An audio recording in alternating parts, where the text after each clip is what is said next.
uşaqları görəndə hər bir yaşlı insan yaxud da ki ata, ana, valideyn sevinir.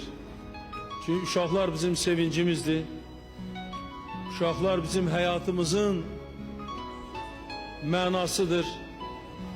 Uşaqlar bizim gələcəyimizdir.